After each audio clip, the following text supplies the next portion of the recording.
The echoes of the sages. Which one was your favorite? Which one was not your favorite? And critiques comparing them to the champions. I actually have a video I was working on about this before my laptop decided it was dead, so we'll see if that still exists anymore. My most used was Tulin's. I used it all the time. I guess that would end up being my favorite, even though I used Junobos a lot. I have to state the obvious. Normally I don't do a least favorite thing, but Sidons, I never used it, ever. I did not see the point of throwing a burst of water at random enemies. And I could never aim it either. Maybe I just stink at that. And then comparatively, the short version, I think the UI of the champions is better. But I like the story of them equally. I love them both. I'm glad Sages returned, but that's how I feel about that. So, favorite ability or most used ability, least used, and then how do you feel about them compared to the champions? Let's start with Nehru. My least used is also Sidon. Throwing water bubbles is just not a terribly compelling idea, especially since I think the Sage mechanic is pretty poorly implemented, and having to track him down in the battlefield just so I can click on him to be able to throw the water bubble at all is just not worth the hassle 9 times out of 10. My favorite is Riju's by far. Hers is worth tracking her down because just, creating a giant lightning circle is always going to be good. It was good in Breath of the Wild, and it's good here, especially now that you can aim it essentially. The system compared. So one of the things I was hoping for in Tears of the Kingdom was some sort of follower system. I really wanted you to be able to have someone to keep you company in the world the same way Wolf-Link could keep you company if you had the amiibo. And in that sense, I really enjoy the spirit of the sages because, they're essentially followers. They'll rip around with you. I wish they weren't ghosts. That's a little unfortunate, but it's still, having them with you is a lot of fun. It's just an unfortunate reality that the way you utilize them is really janky and really unfun, unfortunately. So I appreciate they're there, and I have all 5 of them on default. On by default, because I don't know, just running around Hyrule with my little gang feels awesome. But their abilities are unfortunately not something that I use as much as I would like to.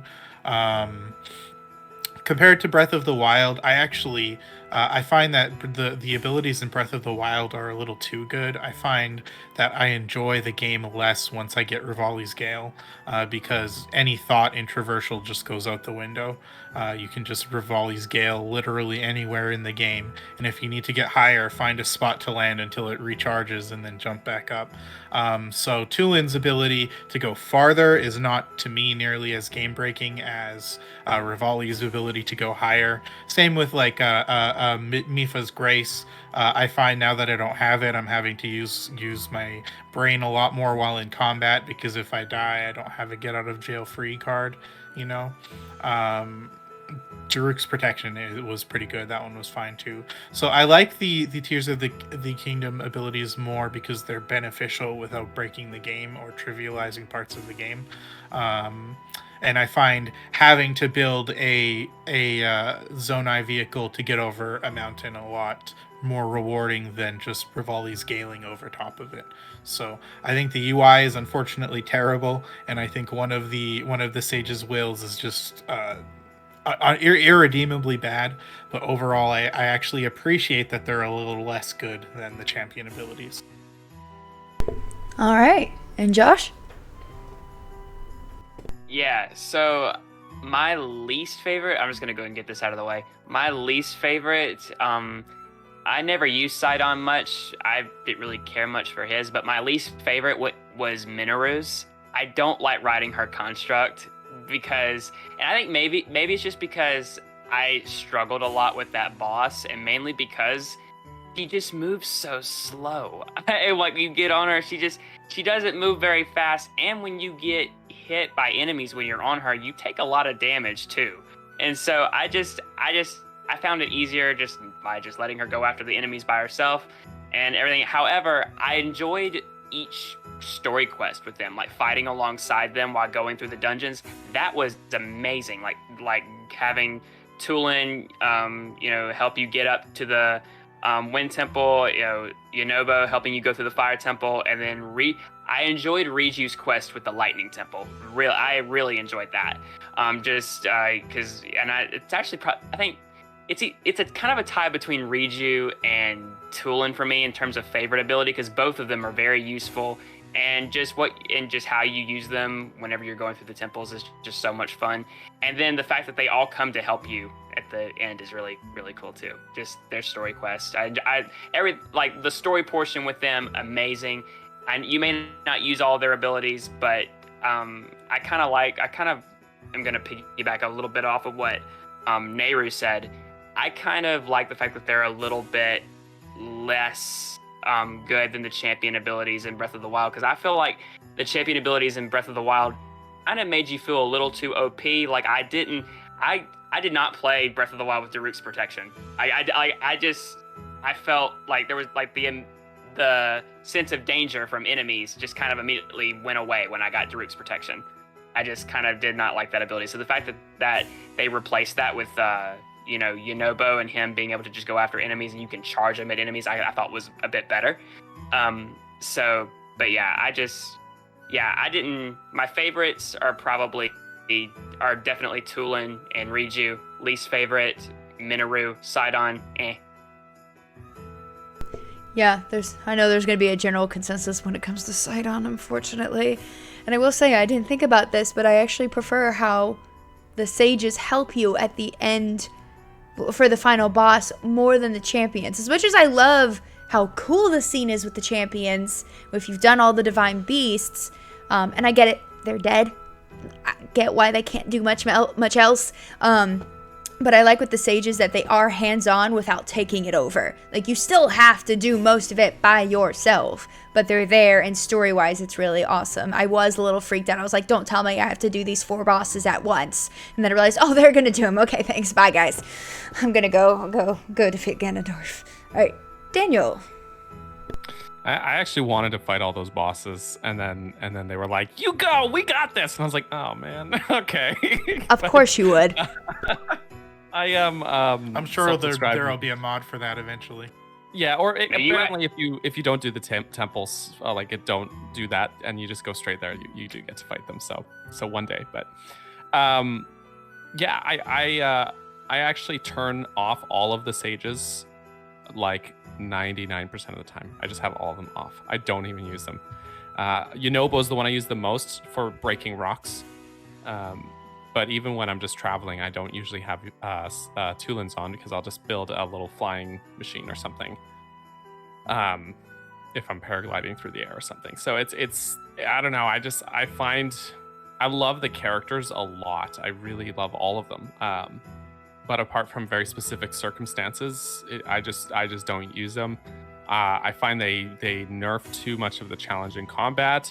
I remember feeling absolutely diminished when I had Tulin on after I had just unlocked him, and he stole the last headshot on a Gleeok I was fighting and killed it. And I was like, dude, this was my moment. So, I mean, like, they're great for, like, a lot of people find them really helpful, but like, I find them too helpful. And I love games that absolutely punish me. So, yeah, I just turn them off, and then I don't use them unless I'm breaking rocks. In which case, I'll call Yunobo out for the duration of whatever cave I'm in or whatever zone I'm in the depths, and then I'll put him back to sleep and say, okay, go sleep, go to sleep. It's okay. Yeah. So maybe not the most lighthearted or positive answer, but I just find more often than not they get in the way. And yeah, the UI thing is atrocious to me. Like the fact that we went from like, okay, briefly hold down a button and release it, and that's how you use an ability, to like having to run up to them and especially if you've got all of them there, then you might accidentally activate the wrong one. Or I've heard so many stories about people having Tulin like blow the pile of materials they were trying to collect, like just gust of wind and just send them flying through the air and stuff. And it's just like, nah, they're too in the way for me. So I will play the lonely game instead of having a cool team. But I'm just going to BRB for like 2 minutes now that I'm done talking and pass the torch over. So yeah. It's all good. If anyone needs a moment to like go get food or something at some point, you're good. Just drop off and run. Go get food. Who's next? Let's make Draken next. Dog is making noise in the background, so I hope that won't get too intrusive. Yeah, so I agree with you on Sidon.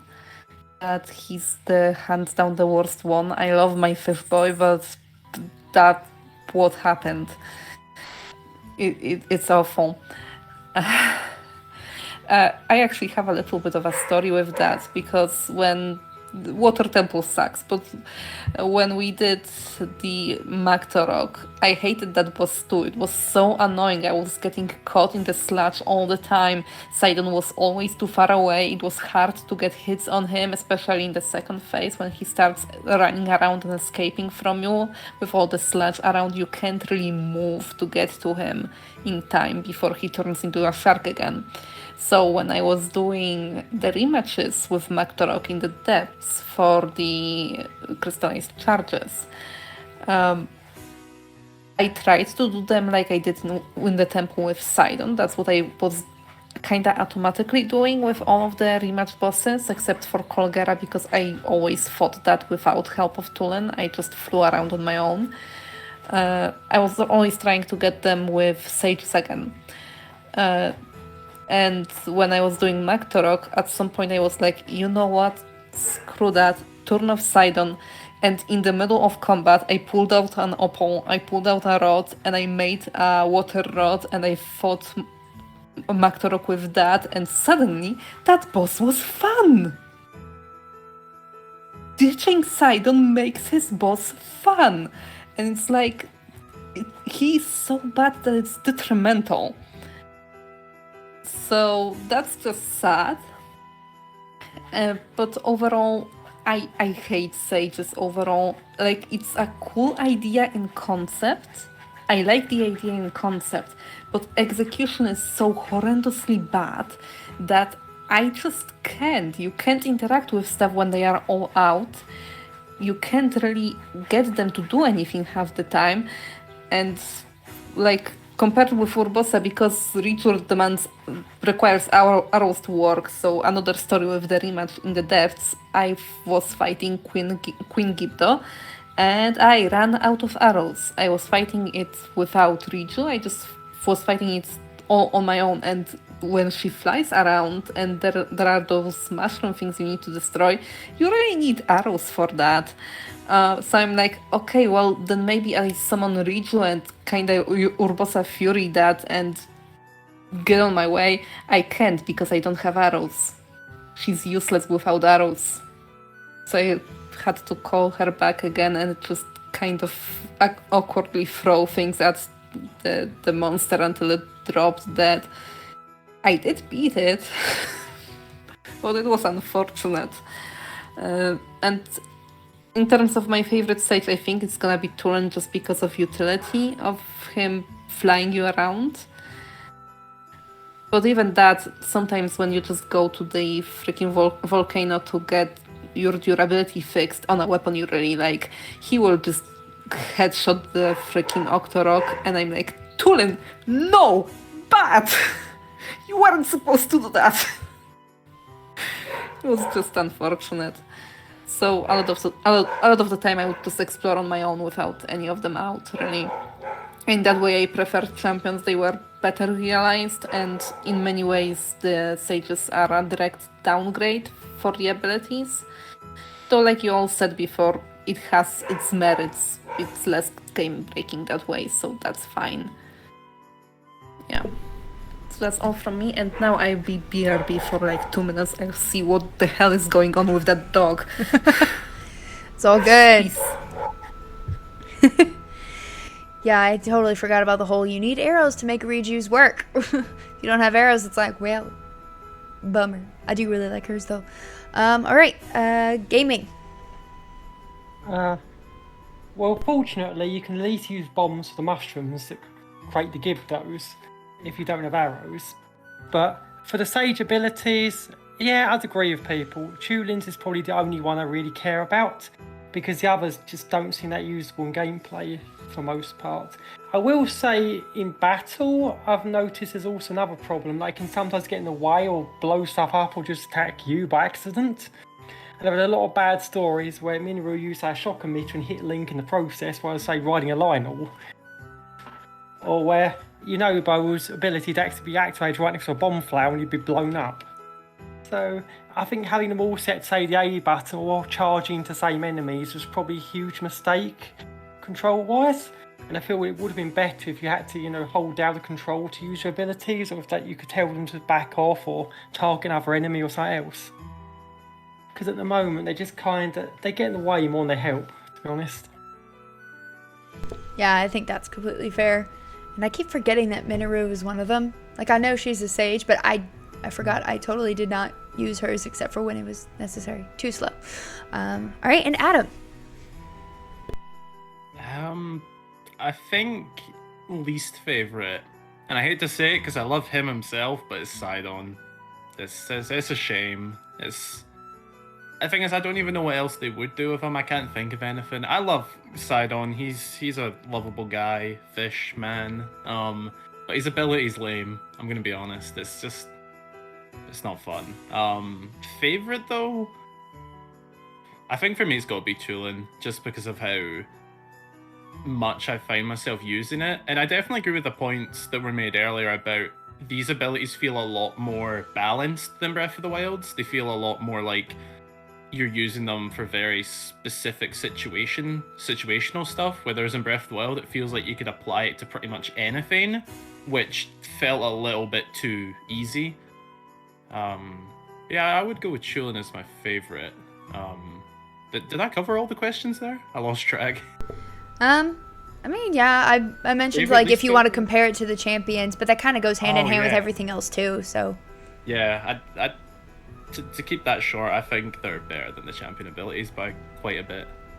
fair enough. I think it also I would say depends that on like for the now. utility aspect. Like, yeah, like we said, like the UI is better with the champions, but like it's more Oh, yeah. tempered with the Yeah, sages. there's pros and cons to each, but I think it goes more in favor of the Tears of the Kingdom ones.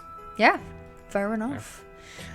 As far as Sidon's ability goes, everyone's ready to dunk on it, but the only good use for it, aside from the one boss fight that you have him with, is if you have Zora weapons and you want to tap into its status, its stat buff, then you can use Sidon's ability for that. But that's really like that's a very like circumstantial Yeah. thing that like you could also use a chew jelly or just jump into a puddle or the rain or something. So like they're Yeah. just, it's so meh.